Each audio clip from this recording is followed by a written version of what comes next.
Hello. I'm John Zielinski, writer, photographer, and publisher. I have been in the state of Iowa for more than 20 years. I'm the author of Portrait of Iowa, The Amish a Pioneer Heritage, Meskwaki and Proud of It, Children of Iowa, Unknown Iowa, and many other books on Iowa and the Amish. I'm under a total blacklist in the state of Iowa as I attempt to prove that major politicians, members of the university faculty and staff, legislators, and police are involved in a major cover-up of child slavery, drug trafficking, and murder. I joined with members of the Nebraska legislature, including State Senator John DeCamp, to try to reveal what happened to Johnny Gosch and other missing children in this country. July 17, 1991, I was on WHO Talk Radio with Mrs. Gosch, Noreen Gosch, along with Ted Gunderson, the former head of the Los Angeles Bureau of the FBI. Our main point was that an organization called NAMBLA, North American Man-Boy Love Association, was kidnapping children throughout the United States and training them to be sex slaves and selling them at auction. John Gosch described in 1983 attending a Senate hearing on child pornography that showed a catalog that Mr. Gosch described as a Sears Roebuck type catalog, big, thick catalog, offering children for sale.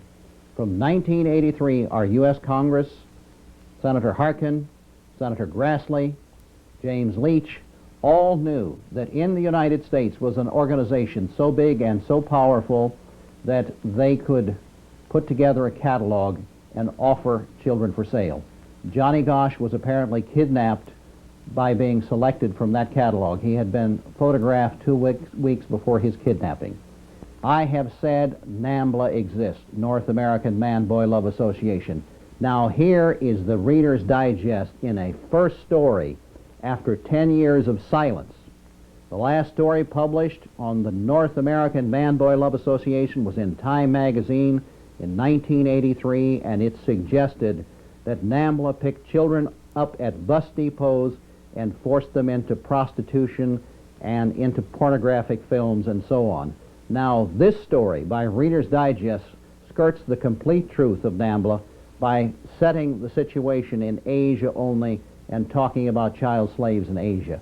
Yet, State Senator John DeCamp of Nebraska, who participated in the investigation of the Nebraska legislature, has clearly stated that North American Man-Boy Love Association had everything to do with the kidnapping of Johnny Gosch and thousands, tens of thousands, and perhaps hundreds of thousands of children in America. Many, many more children are disappearing every year than you would get from the news media coverage.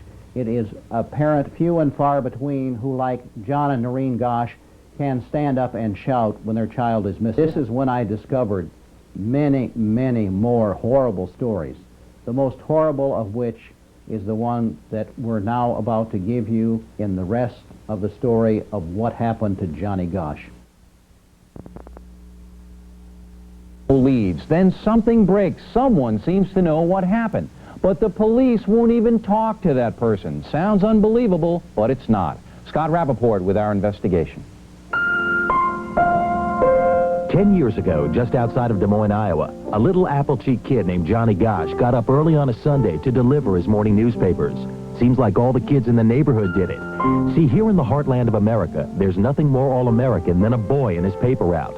That's what Johnny Gosch and his parents thought, until that day 10 years ago, when Johnny Gosch disappeared from his paper route and never came home. I've missed you, Johnny. Hope you're okay. Dad and Mom loves you a lot. They're animals. They're disgusting human beings that prey on children for money. They're filth. It's been a decade since Johnny's parents have seen or heard from their son. 10 years since the little red wagon he used to carry his newspapers was found unattended. Johnny missing, no clues to his whereabouts. A presumed abduction. Do you have any suspects? No. Are you close to breaking the case? No. Are you close to making an arrest? No. Incredibly, just 2 years after the Gosch kidnapping, on the other side of Des Moines, another young paperboy is reported missing. Eugene Martin, 13 years old, vanishing from his paper route on a Sunday morning. Another apparent kidnapping. The similarities between the two cases are astonishing. Eugene, too, has never been found. I want to tell him that I'm still looking for him. I still love him very much, and I want him to come home. Are you any closer to solving the case than you were 8 years ago? No. Eugene Martin and Johnny Gosch, for years, their heartbreaking cases were at a dead end. While in a Lincoln, Nebraska prison, one man claims to hold the key to the puzzle. Do you know what happened to Johnny Gosch? Yes, How do you know? because I was there when they took him. This is Paul Bonacci, and the story he is about to tell is graphically violent, sexually deviant, and incredibly detailed. A story he says can help solve the kidnap mysteries. Bonacci claims he played an active role in the kidnapping of Johnny Gosch, and says he has information regarding Eugene Martin. Bonacci, himself serving time for child molestation, says Johnny Gosch was the victim of an organized sex ring that preyed upon young boys, that he himself was a part of that ring, and that Johnny Gosch was handpicked to be abducted. They said that that's the boy that they wanted. They said that they already had a buyer for him. They already had somebody lined up to get him. So that's the one that they were after. According to Bonacci, he and 2 others stalked Johnny by car along his paper route. Bonacci's job was to drug Johnny Gosch. When they grabbed him off the street, I was in the car. I was in the back seat. I was the one that put the chloroform over his face to knock him out. Later, Bonacci says they took Johnny to a safe house in Sioux City, Iowa, where on the orders of the group's leader, he proceeded to rape Johnny Gosch. Sorry. I don't know what to say. All I could imagine was the pain and the heartbreak that my son was going through, and probably did go through for many years. That broke his spirit. That would break his spirit. Noreen Gosch has heard Bonacci's story before. She and her husband John have talked to him in prison, where Paul Bonacci has graphically spelled out the entire sordid tale. It is from these conversations that she believes Bonacci has knowledge of her son's physical condition and perhaps his whereabouts. Do you realize you're hanging all your hopes and prayers on a child molester who's done unspeakable things to your son? There's just been so many things that Paul has shared with us that would have been impossible for him to know had he not been with Johnny. Among that information, letters to Bonacci from around the country that he says are from members of the alleged sex ring that kidnapped Johnny Gosch, complete with descriptions of Johnny's physical condition and his whereabouts. One letter, postmarked June of 1990, misspellings and all, indicates Johnny was in Mexico with his captor and says, quote, JG is back to blonde and had face surgery. He still looks much the same. JG, they believe, stands for Johnny Gosch. Another letter states cryptically, JG was not the only boy we got from DM, Des Moines. Bonacci believes this refers to the kidnapping of Eugene Martin, the paper boy reported missing 2 years after Johnny Gosch. You think you can help find Johnny? Yes. You think he's alive? Yes. So what did the local police think about Bonacci's story when they went to interview him? Well, incredibly, though completely baffled by the kidnapping cases for the last 10 years, local police have never interviewed or questioned Paul Bonacci. Why haven't you interviewed Paul Bonacci? I don't feel that we're prepared to interview Paul Bonacci at this point. And that's as much as I'll say about it. This is a guy who says he took part in the kidnapping, knows a lot about it. You've got a case that's been unsolved for 10 years. I would think you'd be kicking the doors down to want to talk to him at this point. When the time is right, again, I will reiterate, we may well interview Paul Bonacci, but it will be when we're ready to do it. How much more time has to go by? I have no idea. I think that's insane. It is a major cover-up. We can't get law enforcement help. This is when we need it. We can't take somebody to court without them, and they know it. It seems outrageous that you haven't spoken to him. That's your opinion. The case was bungled. Professionally speaking, from what I know of Mr. Bonacci, to sum it up, he is not a credible witness. What is he? A pathological liar. I think there's a lot of law enforcement people that are pathological liars also. There are those in law enforcement who believe Paul Bonacci is a liar who has made up this entire story to gain an early release from prison, which he never got. Benassi has previously been charged with 3 counts of perjury by a grand jury, but those charges were dropped. Still, his incredible story, coupled with his impassioned expressions, beg the question, is this remarkable truth or remarkable theater? There are people who say you're a liar, a child molester. Why should we believe anything you have to say? And I challenge, if anybody thinks I'm lying, I'll take lie detector tests to prove I'm telling the truth.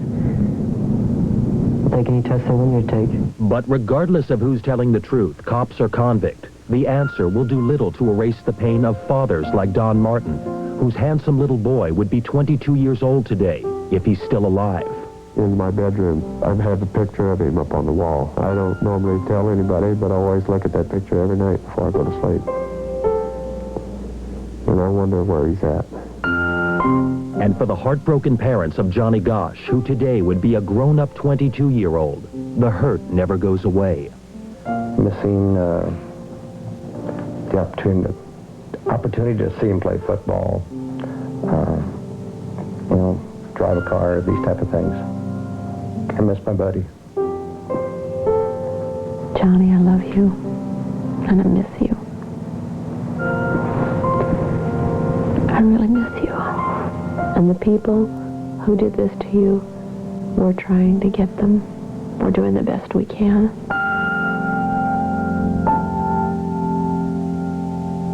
Well, the police tell us they are aware of Benassi's claims. He is set to be released from prison in October. He could still face kidnapping charges. And if you have any information about these or other missing children, please call the National Center for Missing and Exploited Children at 1-800-843-5678.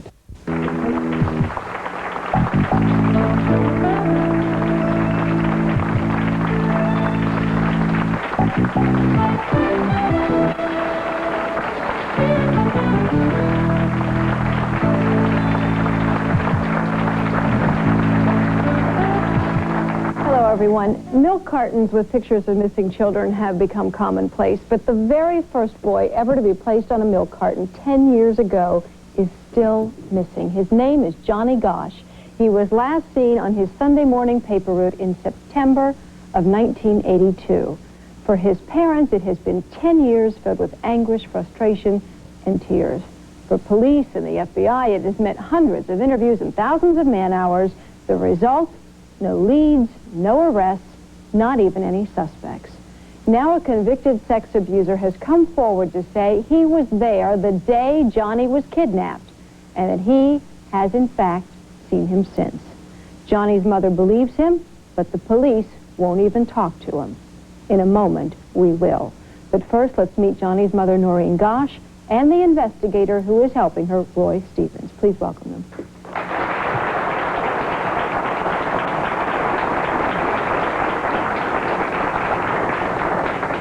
Noreen, the case has received so much publicity.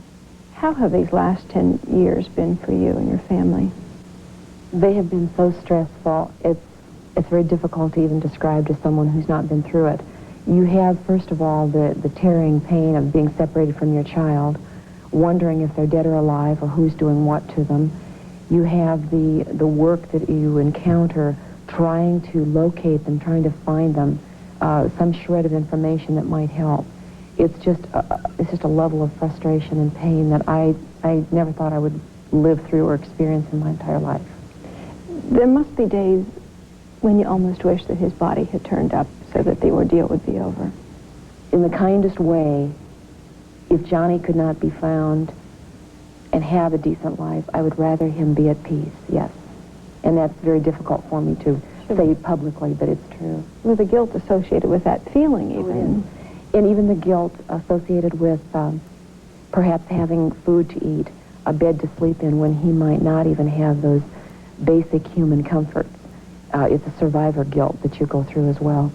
When was the last time you saw him? The last time I saw Johnny was the night of the Last Supper, I call it. Both of my other children were home, which was unusual, to have everybody there at one time. My daughter's fiancé was there, and we had a very nice dinner. Kids were joking around. They were having a great time. And Johnny said, I have to get ready to go to bed because I want to do my paper out in the morning early so we can go to the lake. and he was going to get to take his best friend. So he said goodnight to everyone, gave me a kiss, and went upstairs. Pretty soon he came back downstairs. He came around in the kitchen, put his arms around me, and he gave me an extra kiss on the cheek, and he says, Mom, I really love you. You're the best. And he turned the corner and went up the stairs, and I never saw him again. That's the last time. How did you then find out he was missing? The next morning, the phone rang a little before 7. Some of the neighbors didn't get their papers. So we just assumed that Johnny was running late and had just gotten up late. So my husband went out to try and help him on the route, and that's when he found Johnny's wagon sitting at the street corner with the papers still loaded. He had not even cut one bundle, and he was gone. And we knew something terrible had happened. Our son was a very responsible boy. He did not,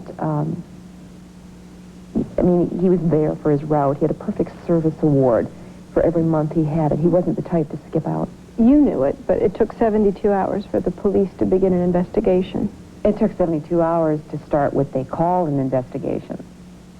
By the time the police arrived, 45 minutes after I placed the call to enter him as a missing person, I had already talked to all the witnesses.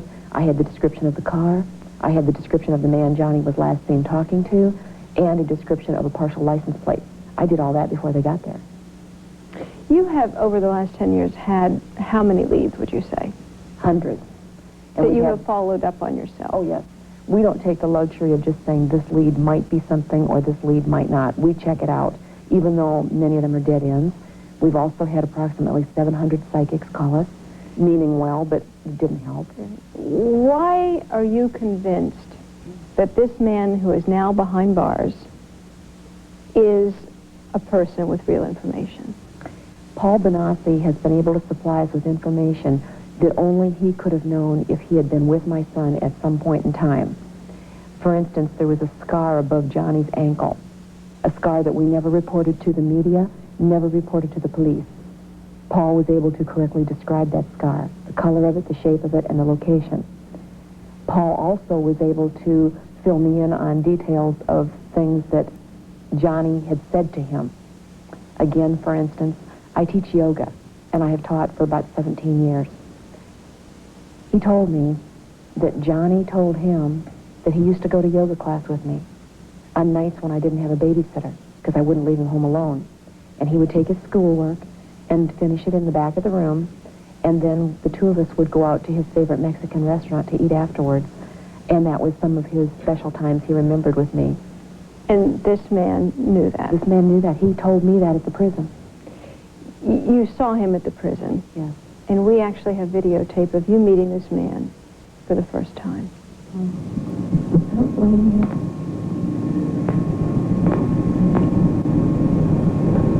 I wish I didn't. I feel sober.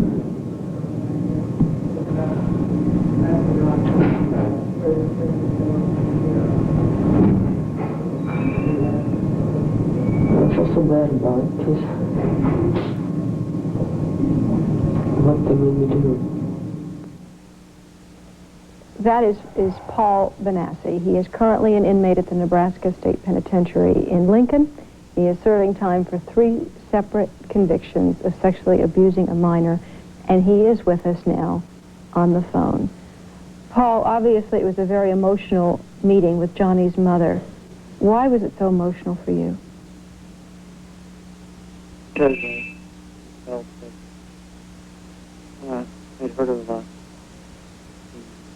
that I had done. Paul, how did you come to know Johnny? I came to know Johnny when Dan Emilio had abducted him, and he forced me to go along with him. So you were there when Johnny was abducted? Yes. And Noreen, I assume that Paul has described that event in enough detail to you that you're comfortable that he knew the circumstances of the disappearance, correct? Yes, that's correct. Were you involved in any of the sexual abuse of Johnny? I was forced to participate in some of it. You were? Yeah. We have a videotape, which, Paul, I know you cannot see, but you are familiar with, of a restaurant in Denver. On the wall, you can see the words, Johnny Gosch was here. Were you there when those words were painted onto the wall? Yes. Was Johnny there as well? Yes. How long ago was that? That was in about March of '86. When was the last time you saw Johnny Gosch? In March of '86. In March of '86. Do you know now if he's still alive?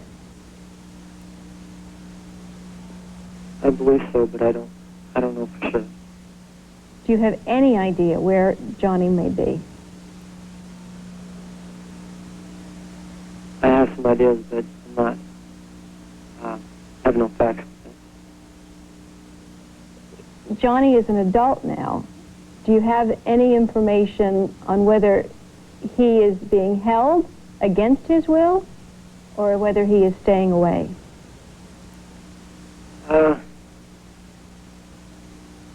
I don't know.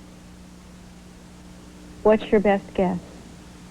My best guess is they worked on him the same way they worked on a lot of the other kids that were involved with them. They make them feel a lot of guilt. By the time they become adults, they're so much a part of it that they're afraid to ever go back home or afraid to tell anybody because these people tell them that for what they've done, they'll either kill them or they'll end up going to prison or something. Paul, stay with us on the phone, if you will. We're going to take a commercial break here, and we'll come back and continue in a moment.